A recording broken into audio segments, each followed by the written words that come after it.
Greetings from Delhi Medical Association and eMedi News. Welcome to the show Chat with Dr. KK. We have with us Dr.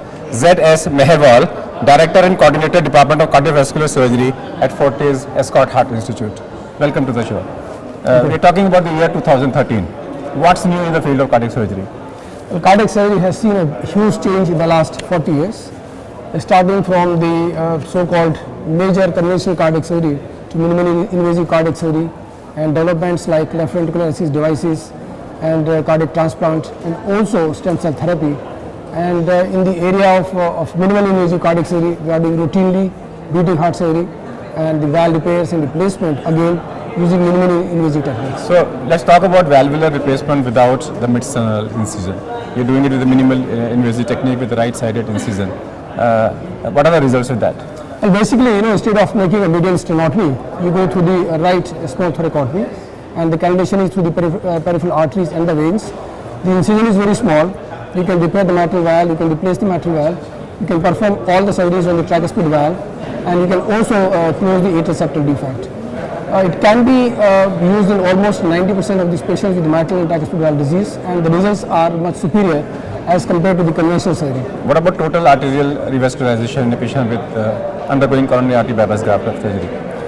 Total arterial revascularization obviously has much superior results as compared to the veins, where we use the left and the right internal arteries and the radial arteries either as a pedicle graft or as a free graft.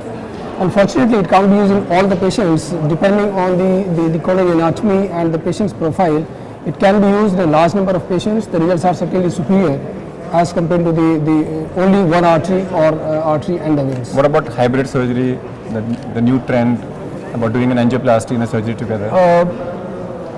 The left internal artery to the left descending artery obviously has shown a very good long-term patency rate of more than 30 years. So combining this with the stents in other area is one area which is being still evaluated.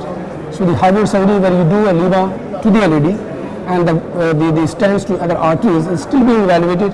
And I think it might give good results in the short term and the long term, but we have to wait and watch. What about the lima with surgery and bioabsorbable drug-eluting stents in the other arteries? Yeah, obviously, if you can show that the bioabsorbable stents are as good as the radial artery or the veins in the long term, and doing the lima to the LAD and the stents in other arteries can certainly be a good option. Let me go away from your surgery.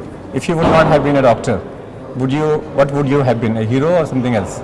I think I would have been a teacher, I think. A teacher, and you prefer to be a teacher, and how good you are a teacher as a doctor? Well, I enjoy teaching cardiac surgery, which I am doing for the last 20 years, and I am running a DMD cardiovascular surgical program, because obviously, you can do certain things, but you have to make sure that the other people can do what you want. If you would have been a teacher, how you would have taught the current boys not indulging into gang rapes? I think it comes to the moral teaching, and basically it starts from School age. From the time the child is born. Do you feel that school education should become compulsory so that these people, specifically those uneducated people, don't enter into that? I think it is not only at the school, it is at home, at your place of work, and in the school, everywhere. I think one has to make sure that the atmosphere is what it should be, and certainly the education should be imparted by the parents, by the teachers, and everyone around you. Do you feel that in the present case, the take-home message is that all police personnel who are reaching the point of care should be taught in first aid and cardiac first aid?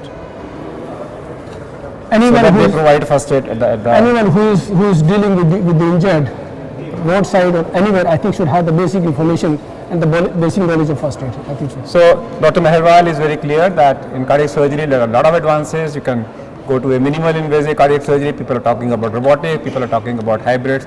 In the year 2013, a lot new to come. Let's thank our guest, Dr. Meharwal, to be with us.